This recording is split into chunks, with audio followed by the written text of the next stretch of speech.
Sobre pruebas complementarias, muchas veces es importante que las conozcamos porque son las que cuando hemos derivado al paciente, el neuropediatra, las que suelen realizar y muchas veces nos traen el informe de vuelta para tener un feedback y que nosotros podemos valorarlo. Entonces es muy importante también que conozcamos en qué consisten las pruebas complementarias más frecuentes que se hacen para diagnosticar cualquier trastorno neurológico en pediatría.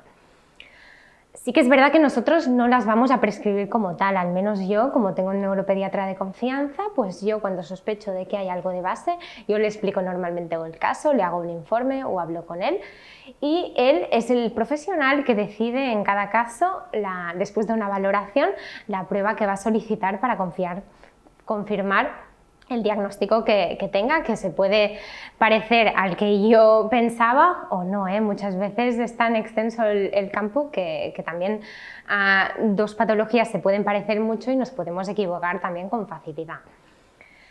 Entonces, la creatina quinasa es un parámetro muy importante, ¿vale? Lo obtenemos en una analítica de sangre, es una enzima que lo que nos indica es que hay daño muscular. Esta enzima la tenemos nosotros tanto en el tejido cardíaco como en el tejido musculoesquelético. Y cuando esta enzima en una analítica sus valores están muy aumentados, creo que sus valores normales están entre 24 y 194, pues si los valores están muchísimo más aumentados, lo que nos sugiere es que hay un daño muscular en el tejido musculoesquelético y esto nos hace sospechar aún más de que hay una patología neurológica.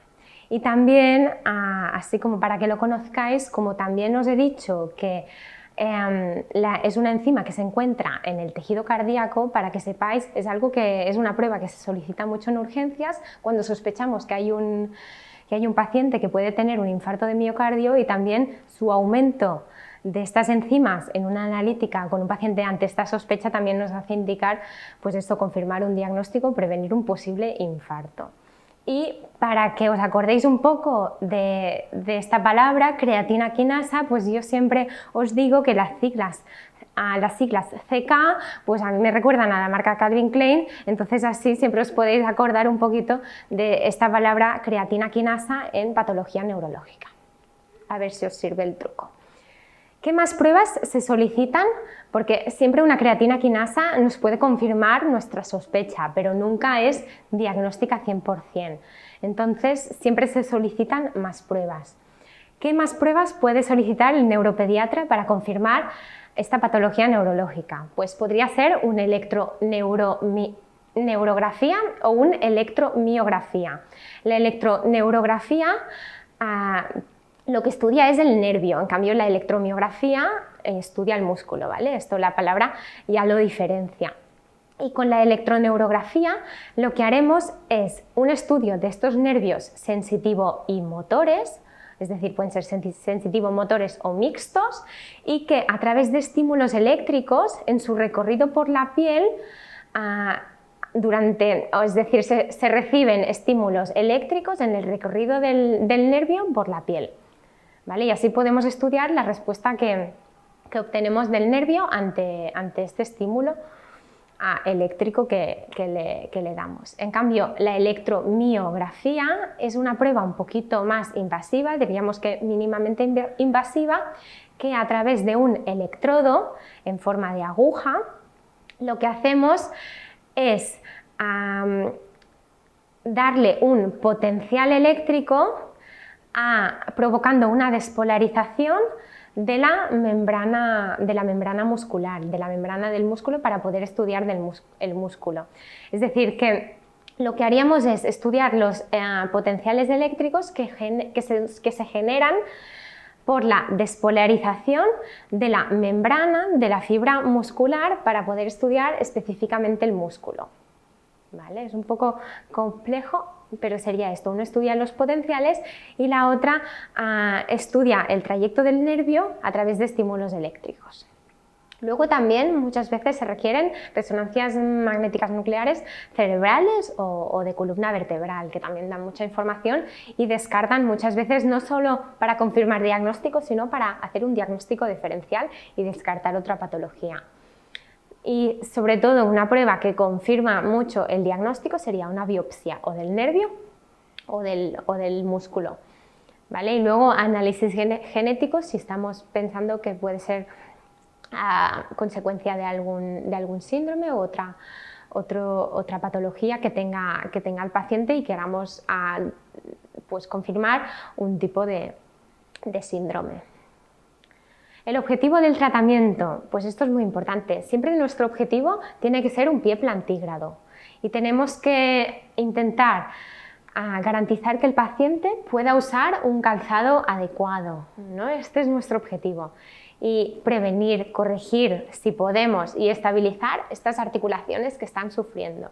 Porque a veces una espasticidad genera problemas también de crecimiento muscular, por lo que tenemos que intentar prevenir si podemos y corregir también si nos permite la patología, ¿vale? Y cuando corregimos, también corregir estos desequilibrios que hay musculares durante la marcha. Normalmente cuando estamos hablando de un trastorno neurológico estamos hablando de un desequilibrio en cabo varo, suele ser, pero también intentarlos corregir. Siempre partiendo de la anatomía, de la patología que tenemos de base y la función, ¿vale? Integrando todos los aspectos a tener en cuenta en cada paciente, individualizando con sus actividades reales, con sus posibilidades sociales futuras y integrando factores personales y del entorno del paciente, ¿no? Es muy importante que a veces un niño no es solo un niño, sino tiene un entorno, una familia, unas posibilidades sociales y en esto también le podemos ayudar, ¿no? Sobre todo cuando hacemos un diagnóstico, pues intentar sugerirle que muchas veces a las posibilidades sociales de futuro o de trabajo que puede tener el paciente, pues tendremos que ayudarle un poquito porque no pueden ser los mismos que otro niño muchas veces y que tampoco se frustre, ¿no? Y ahí también está un poquito nuestro trabajo de intentar ayudarle y siempre comprender al paciente como un ser con un entorno, bueno, un ser completo biopsicosocial, como siempre decimos. Y también muy importante poder ofrecer a nuestro paciente una estabilidad, ¿no? A veces nos interesa también un equinismo residual. Muchas veces no hay que valorar nunca una radiografía y decir, mira, es que quiero que me quede a cero. No, es que no queremos a cero, queremos que sea funcional. Y a veces nos interesa un poco de deformidad, pero que le dé una estabilidad al paciente. Y por eso, cuando el paciente es deambulante, que será la gran mayoría de pacientes que nosotros veremos, tenemos que evitar, cuando hacemos un tratamiento, zonas de hiperpresión, que tengamos, como hemos dicho antes, un pie plantígrado. Ya sabemos que con una flexión dorsal de 10 grados y con una flexión plantar de 20, el pie puede funcionar sin grandes problemas, es decir, puede ser un pie completamente funcional, que pueda tener una buena movilidad activa y sobre todo muy importante que sea un pie que es tolerable a calzado cómodo y a nuestras ortesis, ¿no? Y tenemos que adaptarnos con las ortesis que lleva y con el tipo de calzado que sea adecuado y que pueda llevar nuestro paciente sin tener dolor. Y en el paciente no deambulante, que yo diría que nosotros en consulta no lo veremos tanto, podemos mirar la morfología que presenta el pie e intentarlo tratar en estos casos con transferencias de tendones, más con cirugía, ¿no? Ver si los pies son compatibles con poca cirugía. En este caso, cirugía de partes blandas, que es lo que yo personalmente aconsejo siempre en estos casos. Y que también intentamos evitar que haya una ausencia de una prominencia ósea muy exagerada para que no provoque un conflicto con alguna ortesis o con algún tipo de calzado.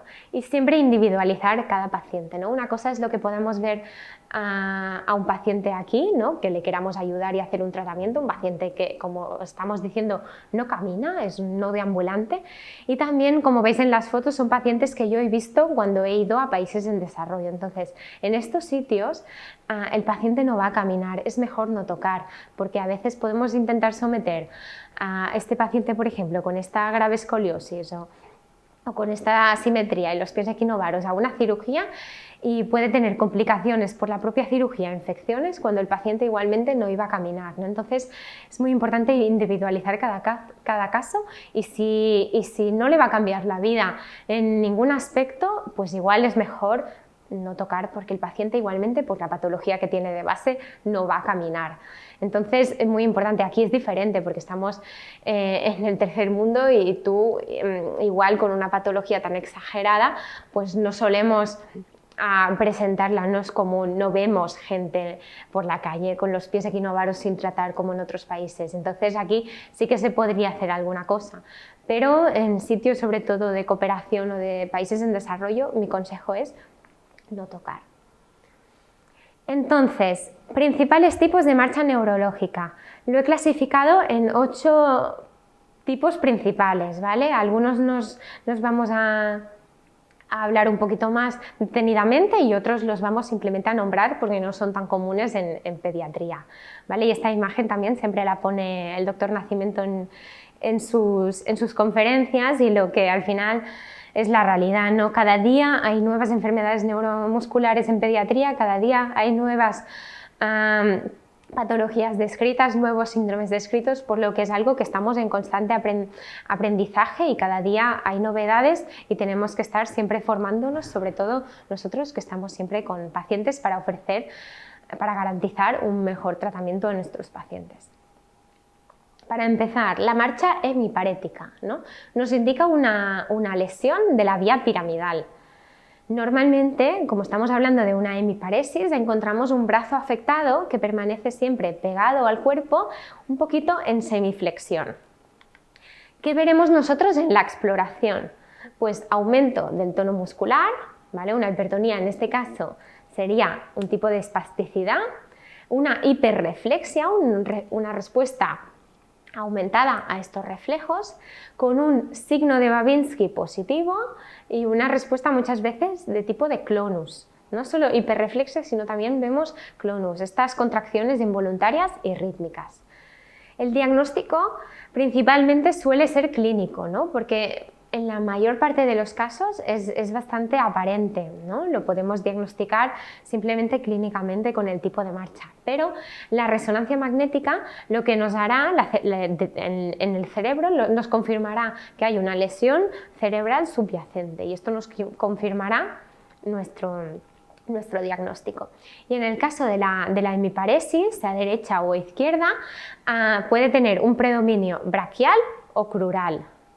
¿Vale? Y sí que es verdad que en estos casos, cuando debutan, cuando empieza un poquito a deformarse el pie, les podemos ayudar con un tipo de soportes plantares más en cazoleta para que les recoja un poquito más el pie y evitemos un poquito la progresión de la deformidad.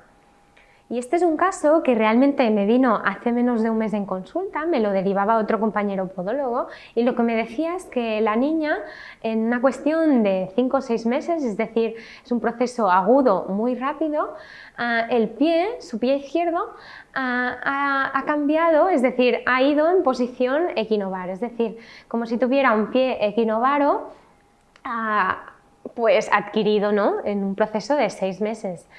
Por lo que, si veis el vídeo, ¿vale? La paciente con el pie derecho un apoyo totalmente normal y con el pie izquierdo, pues veis el varo de retropié, un aducto, cabo, es decir, un equinovaro y como veis también los dos brazos también al mismo nivel, no presentaba una semiflexión marcada del brazo.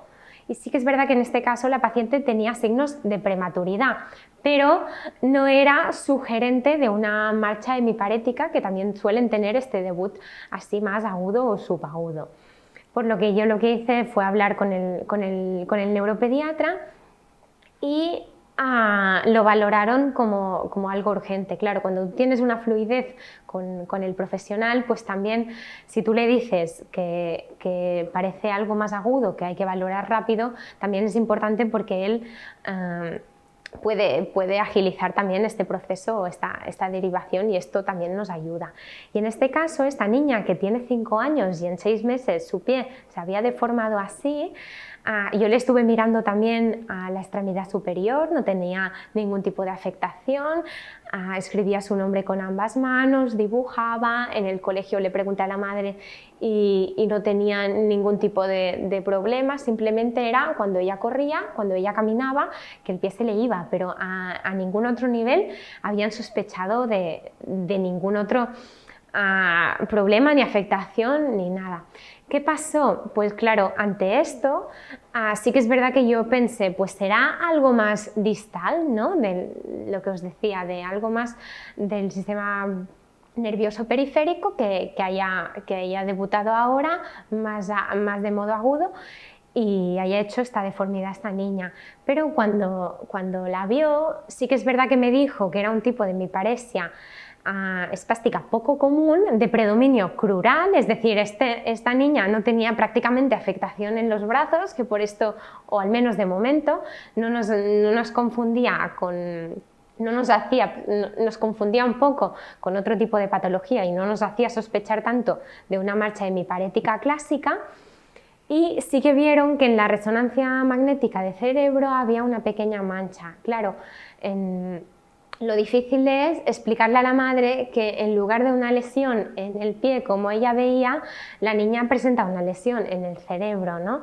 Al final, eso para los padres es muy difícil, pero en este caso, para esta niña, es mucho mejor su pronóstico. ¿Por qué? Porque su lesión cerebral se produjo normalmente perinatal, fue en el momento del nacimiento, por lo que esta lesión no va a cambiar, no va a empeorar.